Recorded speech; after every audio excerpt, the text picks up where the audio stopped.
I thought I was going to be a political scientist, you know. I couldn't get the classes with the guy that I wanted to do a thesis with and do my graduate work with, so I did the mature thing. I quit. Well, why don't you, if you're going to just hang around, why don't you take an acting class from me?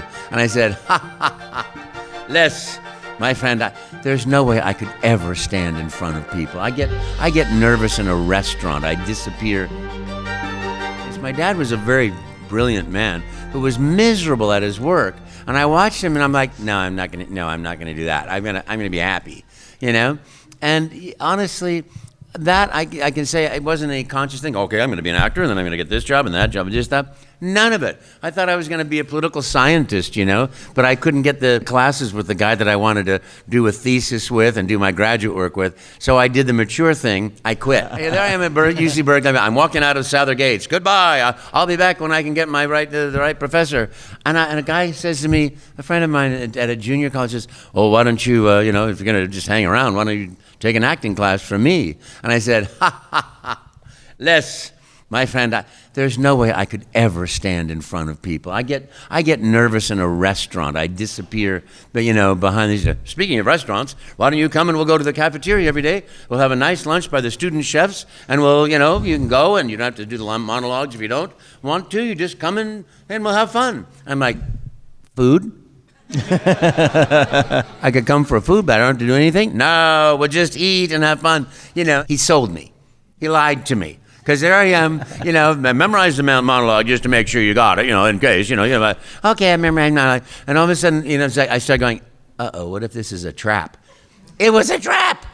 It was a total trap. He says, well, Charles, you're up. And I get up there and I'm like shaking like a leaf. And I don't know what I said. I'm sure it sounded like, I thought it sounded like this. My right foot was shaking like this. And I heard this voice inside my head, put your weight on your right foot. I put my weight on my right, and that one starts going, put your weight evenly between these two feet. I'm like, oh, that's better. They're both going at the same time. I was so nervous, and I survived. I didn't die. My inner monologue is, you're gonna die, you're gonna die, you're gonna die. I didn't die, and nor will you when you face your fear, unless my fear is jumping out of a plane without a parachute. Don't do that. But I finished my monologue, and the mandatory applause, and that question, Charles, how come you're the only person of all of us that wasn't nervous? What? He didn't see the sweat beads going psh, psh, psh, like a cartoon. But I ended up doing that, and I'm like, well, okay, I survived. I'll do another monologue, and then I'll do a scene. And then a play came along to audition, the school play, Midsummer Night's Dream. Ooh. And I said, Oberon, there lies Titania sometime of the night. Oh, I'm perfect for this. And I went and I auditioned. I watched everybody else audition, 600-seat theater. I'm like, I got it.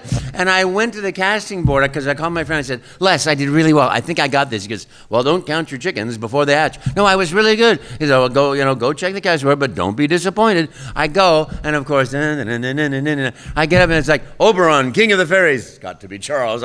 It wasn't me. Not only was that not me, I got absolutely nothing, which is why I'm an actor.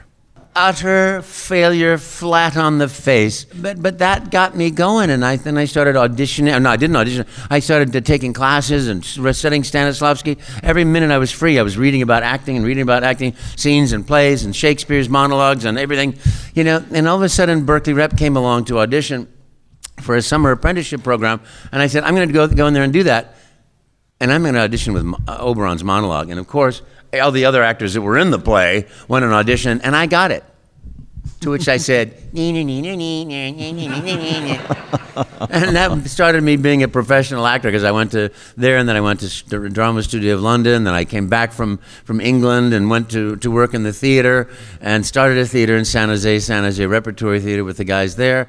And then I decided, that's enough living in somebody's basement. I want to, with a bunch of other mice, I want to live on my own and have some of the, so I went into business, marvelous, failed absolutely utterly, had a nervous breakdown on the freeway, trying to get to a guy to do some business leasing. So I went, okay, that's not for me. That's not one of those, oh, I failed at that. I can't wait to do that again.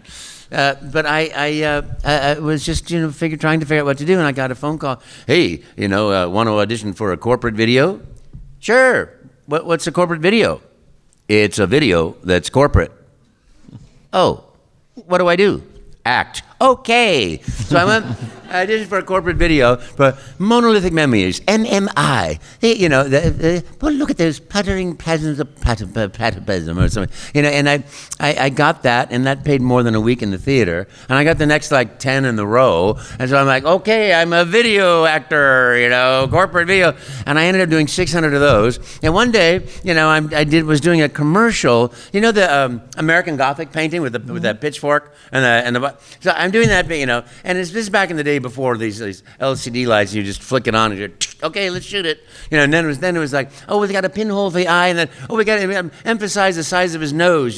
Put a light over here so we can see her. It was 9 hours of lighting, and then when it was over, the director said, "Great, do you do voiceover?" I said, "Sure." And I tell you, I swear to you, I really think that I believed that Fred Flintstone was a person.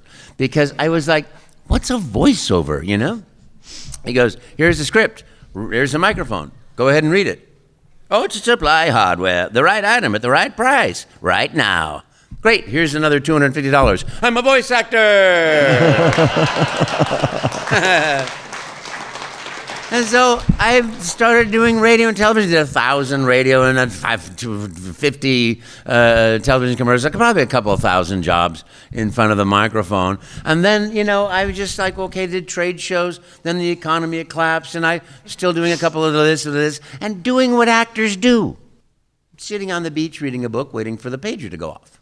That's what professionals do. Or they play golf, And I was just hanging out doing that, and my little pager went, and I'm like, oh, must mean dinner with my friend, great. And I got off the beach, I go, hey, buddy, want to have dinner? No, I want you to go to this audition. I am a professional actor. I couldn't possibly audition without being invited. It's humiliating. Where should I go? And I got in the car, brushed the sand off, went to this audition, and I catch the guy as he's walking out the door. I said, hi. I could tell because he had a Sony Betacam camera bag with his assistant director. And I said, hi, can I read for this part? And he looks at me and goes, oh. All right, come on inside. We'll set the camera back up. You're an Italian plumber from Brooklyn called Mario for a company called Nintendo. It's a video game. Never heard of Mario, never heard of Nintendo, so it's a perfect start.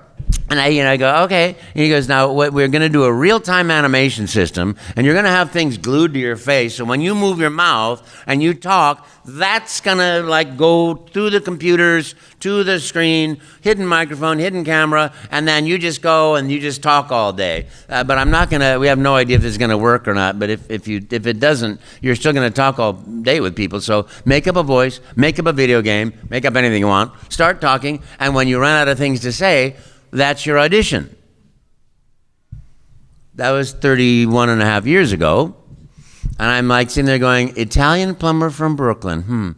Get out of my face. I'm working here. Come on, what's the matter with you? I'm under the sink. And I'm like, this would be so totally not fun to do all day long and not stopping, particularly since my first belief in comedy is never be hurtful. How can you not be hurtful? He's like, get out of my face. I'm like, okay. So I could do something, Gremio and Taming of the Shrew. I did, nice Italian guy. Talk like I'll make that and I'll make him younger. And about video games, I'll just make up a I know nothing about video games except, wacka, wacka, wacka, wacka, wacka, wacka, and tuk, tuk, tuk, tuk, da, da, da, da, da, da, da, ah!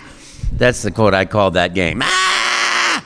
Because I died every time. And we played tank back in college, and I died every time. I'm like, okay, I'll make up a video game about dying. No, I thought, oh, I'll just make up things about food, because obviously that's something I seem to enjoy quite a bit.